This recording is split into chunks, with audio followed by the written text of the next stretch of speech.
This is a lesson on looking at Chapter 4, Section 2 again. This is the in-class work that you guys are going to be doing. Here's what I'd like you to do. If you haven't already done so, make sure you have one of the papers from the back crate, and it should be labeled accordingly, so that way you can follow along. But what I first want you guys to do is I want you to take about 30 to 40 minutes, depending on how much time you need. So hopefully Ms. Maddox will be able to kind of figure out what is actually needed if you need more time, or if you don't need as much time. You'll be able to see approximately how long the video is. So as long as you're able to kind of go through, that should help you, because I'll go through all the answers for the first part of your in-class assignment, but the last page is going to be homework, so you're going to have to turn that last page in separate. So go ahead and pause the video right now, and then whenever you need to start it back up, then you can start it up, and that way you'll be able to go through all the answers and see how many you got correct and how many you didn't get correct.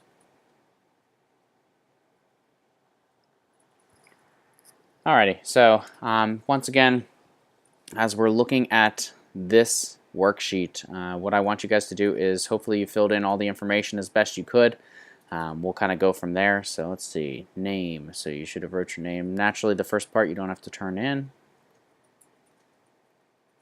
Block. So this would either be 2 or 4 for you guys. Okay, so number 1. Hopefully you were able to get this one.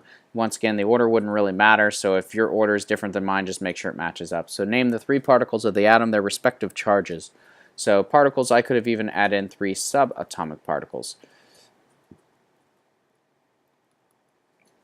And so the 3 subatomic particles, naturally, most people go in this order: protons, neutrons, and electrons.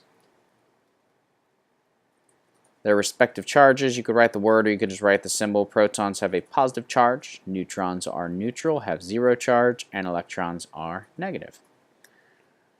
Alright, so just keep track in your head or on your paper how well you're doing. Hopefully you're doing really well, and then if you need extra practice with this later, just let me know whenever I get back. Alright, number 2, the number of protons in one atom of an element determines the atom's atomic number. And the number of electrons determines, we could say, the charge. Because once again, if the electrons are equal, then the charge would be 0. If the electrons are more than the atomic number, then the charge would be negative. And if the electrons have fewer than the atomic number, then the charge would be positive. Alright, the atomic number tells you the number of protons in one atom of an element. If it also tells you the number of, keyword here, neutral, so electrons. So it's kind of reverse of number 2 there, in a neutral atom. And the atomic number gives the identity of an element, meaning it tells you basically exactly what that element would be, as well as its location on the periodic table. So you can look at the periodic table, you could count by 1 each time, going from left to right and then down, just kind of the way you read a book, and you'll be able to kind of just count across and find where the element would be based on its atomic number. No 2 different elements will have the same atomic number, because if you're looking at those different elements, then if they have the same atomic number, they are not different elements. Alright, number 4, the blank of an element is the average mass of an element's naturally occurring atoms or isotopes. So that would be the atomic mass, taking into account the blank of each isotope. And we could say the mass of each isotope. So that would be one that you probably didn't totally get. If you did, awesome, nice work. Alright, number 5, this value in number 4 is based off of the, and this is one we didn't talk about before, but this is actually based off of the carbon atom. And it is in your book, so if you wanted to take a look at that portion, you certainly could. Sorry about that one. I didn't totally mention that in the notes from section 2. Number 6, the blank of an element is the total number of protons and neutrons. So that would be Since it's just adding up protons and neutrons, that is the mass number. Total number of protons and neutrons in the nucleus, be careful how you spell it, of an atom. All right, number 7, the mass number is used to calculate the number of blank in one atom of an element. So the mass number is used to calculate the number of, I would put in neutrons in one atom of an element, because you can calculate those by taking the mass number minus the atomic number. In order to calculate the number of neutrons, you should subtract the, careful how it was worded here, subtract the atomic number from the mass number. So I could have written it a different way and said, you must subtract the mass number minus the atomic number, and I could have wrote it that way. So whenever you see from the, that means that this was the first number minus then the second number, so it's in reverse.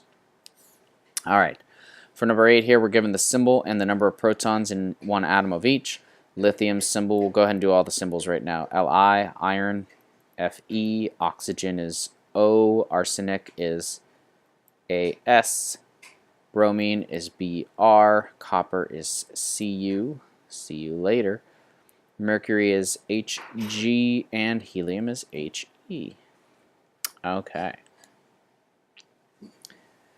Lithium, we're looking at a number of protons, so ultimately I just want to know what the atomic numbers of each are. So lithium is a 3, iron is a 26, oxygen is 8, arsenic is 33, bromine 35, copper, you should come down a little bit, 29, mercury we did the other day, and so that is 80, and helium is 2. Okay, so symbol, number of protons, also known as the atomic number of each. All right, let's keep going. Hopefully you guys have 100% to this point. Okay, give the symbol number of electrons in a neutral atom. So remember, if it's electrons in a neutral atom, that means it's also equal to the number of protons, so therefore we're also once again just looking at the atomic number. So uranium, U92. It's easy to remember because it rhymes, U92. All right, bromine, or sorry, not bromine, boron, 5. Antimony, you should be looking for SB. Let me see, I'm looking at a list as opposed to the actual periodic table. There it is. Okay, so antimony is SB, and it's 51. Chlorine Cl should be 17. Iodine we did the other day as well, 53. And argon. Well, all of these questions are gone now. Ha ha ha. Yeah, no, not good. So that's AR 18. Okay. Okay. Oxygen, potassium. All right, number 10. A or an blank is an atom with a different number of neutrons. We talked about this on the one slide. I went to it and then I went back to it. This is an isotope. All right, and then we're given isotope notation and the number of neutrons in one atom of the following elements, and show my calculations. I didn't give you a lot of space there. You could kind of write them off to the side. If you were showing calculations on your test, you'd have a lot more space. So isotope notation first, this is barium-138. So the numbers that I'm giving you here are going to be the mass numbers. So these are the mass numbers that we have, okay? So for barium, then I would write it as Ba. 138 would go up there, and then I would need to find barium on the periodic table to find its atomic number, which would be 56. And then we're also looking at the number of neutrons in one atom, so I would take 138 minus 56. And the nice thing about isotope notation, it already puts it into like that, you know, subtraction problem for you, and that should give you 82. All right, carbon 12, so that means that 12 is the top number. Carbon's number is 6, so therefore it would just be 6. Fluorine, 19 for the top number. Fluorine's atomic number is 9. Put that in there, so therefore it would be 10. Silicon. Silicon, we're looking at 14 for its atomic number.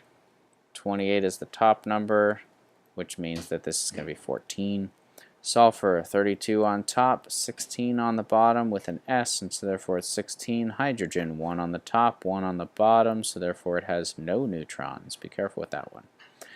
Magnesium, 24, 12 on the bottom, it's Mg, so be careful, it's not manganese, it's magnesium, and so I'd have a 12 there. And mercury, I'm going to put a 202. Remember, mercury is 80, so I'm going to take 202 minus 80, so that should be, don't forget your Hg. So 122 should be here. Cool? Got it all? All right. So let's move on. All right, number 12. Name the element which has the following number of particles. Be specific, include charges and mass numbers where possible. So we're looking for something with 26 electrons, 29 neutrons, and 26 protons. Well, the 26 protons tells me the atomic number is 26, so this is iron. The charge would be, so if I did isotope form, I'll put Fe. The charge, I see I have 26 electrons, 26 protons, so the charge is 0, so I'm not going to put a charge. And the mass number, 29 and 26. So if I add those together, then I'm going to end up with 55. So I'd write 55 and 26. Something like that would be nice to put in isotope form. All right, 53 protons and 74 neutrons, so you're going to the atomic number of 53, which would be iodine. And it doesn't say anything about the charge because I don't have electrons or anything in here, so I can't say anything about the charge. But 53 and 74, if I add those together, that gives me 127. Iodine is 53, and so I could write it just like that. 127 over 53, the I. All right, this one has 2 electrons, but it says it's neutral, so that means it also has 2 protons. 2 protons tells me this is helium. And so I'd write He, and I would write it has 2 protons, and it probably has then just the standard 4 for its atomic number since we don't know anything else about it. Alright, if it has 20 protons for this one, that means that it's going to be calcium. So I'm going to write calcium. And all I know is just that it's going to be Ca, and we'll just put the 40 up there and just say it's normal. Alright, this one has 82 protons. It's a charged atom, so we're going to have a charge to this one. I can see it's 86, so therefore it's going to have a minus 4. So the charge is going to be minus 4. The element for 82 is lead, so I'm going to write Pb. And the bottom number is going to be 82, and the top number is going to be 82 plus 125. So if you did it on your calculators, 82 plus 125 just saves your brain a little bit of, overworking, and you'd have 207 for your mass number. Last one has 0 neutrons. If it has 0 neutrons, the only thing that's going to have that is going to be hydrogen. And so I'd write H, and it'd be a 1 and a 1. Okay. Number 13. We're almost there, guys. 13. If you know only the following information, can you always determine what the element is? So if you know the number of protons, can you determine what the element is? You betcha. Number of neutrons? No, because it can be an isotope. Number of electrons in a neutral atom? Yep, because that would tell you that it is also equal to the number of protons. And just the number of electrons? No, because you don't know if it's an ion or not. All right, if we are labeling this, I know that, remember, the top here is going to be your mass number. The bottom here is going to be your atomic number. And the X here would be representing your symbol. And then once again, if you took your mass number minus your atomic number, that would give you the number of neutrons. Oops. Maybe if I spelled correctly, that'd be beneficial for you guys. Much better. All right. So now we're going to get on to this sheet that is basically going to be your homework. This is the one we're going to kind of quickly run through in class, and we'll kind of see how you guys do with it. So as I'm looking at this one, I'm just going to run through them pretty quick. Hopefully you're able to kind of get your numbers yourself. So the atomic number in this case, sodium, is going to be, yep, good, 11. The mass number is 23. Number of protons is 11. Number of electrons, it doesn't say anything about the charge here, so we're just going to say it's also 11. And the number of neutrons would be 12, because I would take 23 minus 12, or sorry, 23 minus 11. All right, potassium. Atomic number is 19, mass number being 40. That means that it has 40 minus 19, so that would be 21 neutrons. Number of protons matches, and I can see the number of electrons is 19 as well. So this is not a charged atom. Alright, so I think I was just missing a column of charge here. I didn't give that to you. No big deal. Okay. So for this one, I can see the protons is 38, so I'm going to write 38 in here. We're looking for an element that has an atomic number of 38, which is going to be strontium, Sr. And strontium, then the mass number is going to be a combination of the protons and the neutrons. So I have, looks like 90, and that one's done. And you can see that this one also doesn't have a charge. Okay. Next one, fluorine. Fluorine we just did recently. Atomic number is 9, so I'm going to go ahead and add in the number of protons is 9. The number of electrons we'll say is going to be 9. We'll just keep this all neutral. We'll just say these are all neutral because I didn't give you charge column. So basically these are always going to be the same. 18, 50, 1, 23, and 2, and we'll fill in the rest as we go. Okay, and the mass number is going to be the number of neutrons and the number of protons. So we're looking at 19 for this one. Okay, atomic number of this one, this is calcium, and I can see the number of neutrons then would be the mass number minus the atomic number, so we're looking at 21. Alright, this one has an atomic number of 50, so you're looking for that element. That would be tin, Sn. The mass number is going to be a combination of the neutrons and the protons, so that would be 122. That finishes that one. Iodine gives you 131, so I'm going to put in my 131 here. If I looked at iodine, iodine has an atomic number of 53. So I'm going to put 53 and 53. And the number of neutrons here is going to be 131 minus 53. So if you didn't want to, you could just use the calculator. You can use a calculator on your test for this one, and that gives you 78. Okay, magnesium. Magnesium's atomic number is 12. And the mass number was given as 26, so therefore the number of protons is also 12, the electrons is 12, and the number of neutrons is going to be 14. Alright, this one protons is 47, so that's 47. This one looks like I would have given you a charge, so this one you can see would have actually had a charge of +1. Alright, number of neutrons here is going to be 109 minus 47. 109 minus 47 should be 62. And we're looking for something that has an atomic number of 47. So you should have found that it's silver, Ag. Okay, atomic number of 1, that means that this is hydrogen. It has 2 for its mass number, which means it actually does have 1 neutron. So this would be deuterium, the one isotope of hydrogen we talked about in yesterday's discussion. Okay, so this is sulfur, atomic number 30, or sorry, mass number of 36. That's what it looks like I put in there. And so the atomic number here is going to be for sulfur, it's 16. And the mass number is 36, and the protons is 16, the electrons we're just saying is 16, and the neutrons I can see is going to be 20 as opposed to 16 that it normally would be. Alright, this one atomic number is 26, so that's iron, Fe. The mass number, well, I would have to combine the neutrons and the protons. 23 and 32 gives me a total of 55. Aluminum, 27 is going to go right there. That means this is a 13, and that's a 13, and that's a 13, and this makes that a 14. 27 minus 13.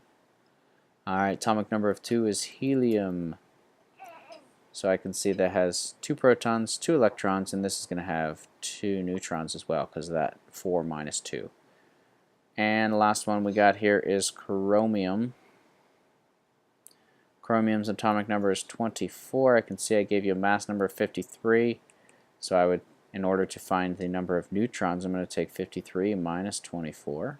And that should give you 29. So I'm going to go ahead and put that in for my neutrons, 29. This would be 24 and 24. Alright, so like I said, I went through that pretty quick, which is why I wanted to give you guys time at the beginning of class to do that. So check your numbers, see if it makes sense. Hopefully my explanation was pretty good for you. And if not, just rewatch the video. That's what they're there for. Okay.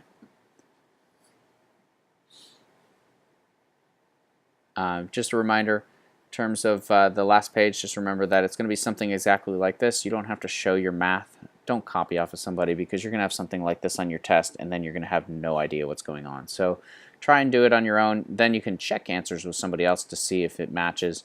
But don't copy. It's really not going to benefit you in the long run. Alright, good luck guys, and I will